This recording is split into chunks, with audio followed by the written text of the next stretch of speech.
My name is Isaiah Savaloya. I was born and raised in Tracy, California for 13 years. I moved to Minnesota for a year, lived with my grandparents there. Then I moved to Wamego, Kansas and lived with my mom there for the last 20 years. And the reason why I moved to Wamego was because my dad was really bad into drugs and my parents are split up.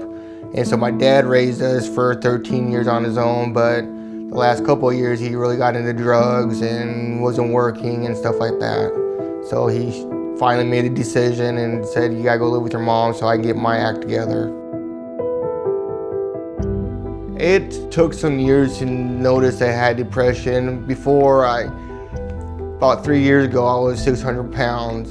And because of my depression, I slept and just ate, didn't want to work and stuff like that. So about 2 years ago, I had to get a trach put in my throat because I was like 3 days away from dying.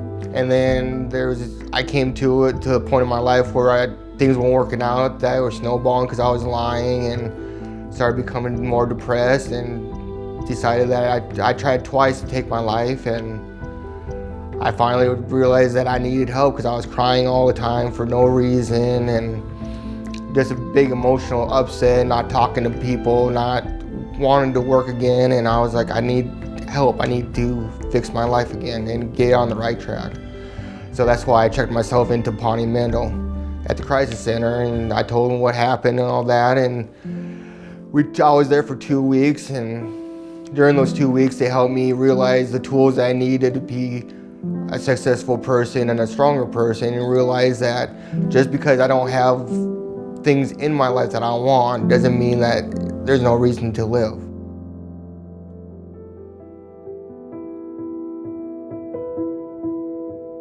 When Isaiah came to the CSU, he was struggling with depression. He had an undiagnosed mental illness as far as bipolar disorder. He hadn't been taking his medication. He had a pretty rough family situation that he was currently living in, which was all causing him to have some suicidal thoughts. The first couple of days I was at Pawnee, I slept until noon or whatever. And then the last week and 3-4 days, I was getting up at 6 o'clock, taking my meds, looking for jobs, filling out job applications, doing the counseling sessions and all that stuff, and then going to bed at a decent hour, not staying up all night, and really trying to get what I can out of the program and out of the crisis center. Isaiah was at our stabilization unit for several weeks, getting back on his medication before he was able to transition to our ES housing program. Once at ES housing, our case manager, Alex, is the primary responsibility for that client. She was able to help him get into medication services, outpatient therapy services, and then did regular case management services with him, at least meeting with him once a week, if not more, to really make sure that he was able to be stabilized out in the community. While at our ES housing program, Isaiah did a lot of really hard work. He was super dedicated. He wanted to get better. He wanted to do better. And because of that, he was able to get a full-time job and even was promoted to being a supervisor. During his time at ES housing, since he had income now, he was able to save up to be able to get his own apartment. And along with that, he also got his own transportation and bought a car while he was with us. I just wanted to be a normal person where I had everything I had before. Before, I was a firefighter, I was a lieutenant on the fire department, I was a training officer, I was known, people knew me, people talked to me. In the last year or so, I was nobody because I closed everybody out. And I messed that up myself. No one else took it away from me. I pushed them away and closed all the doors and closed good jobs, and now I got a good job and I see that, and now I'm pushing to be better and stronger at that job and move forward. I want to be a positive person and not be a gloomy Gus, not be sad and mad and angry for no reason at all, because there's no reason to be angry. I reflect all the time on what happened a year ago.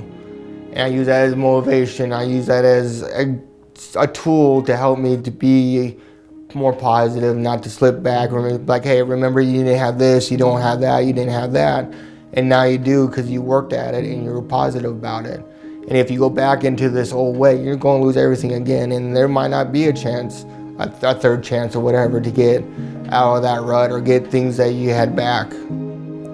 And that's one thing I learned when I was working at McDonald's. It wasn't the greatest job in the world, but it was a job, and I was working overnights, and when I was walking to and from work, I see homeless people pushing shopping carts, and I'd remember, I'm going to a job. I'm walking to my job right now. I'm walking home where I can sleep in a nice, comfortable place without the cold or without the heat and stuff like that. I got food in the fridge. Having those services available to him at that point in his life really saved him and helped him to be successful and to progressing forward and how he's doing today. He continues to have supports with his church. He continues to reach out to Alex, our case manager, whenever he's struggling, or just being able to be connected with those outpatient supports that we helped him build while he was here. If you think you need help, if you have any thoughts of suicide, just talk to someone about it, seek someone's help, because that seed will just sit there and fester, and finally you'll end up trying to kill yourself or whatever. So, if you think just one of those bad thoughts, you need to go talk to someone. You need to see a therapist and say, why I got these bad thoughts, why? Don't close yourself off like I did. Because I closed myself off, and within 6 months I lost everything. Looking back on it now, it was the greatest thing that ever happened to me. I got the help that I needed. I got back on my right feet and got everything I needed to do. And that was because of their help. And there's no shame of it at all.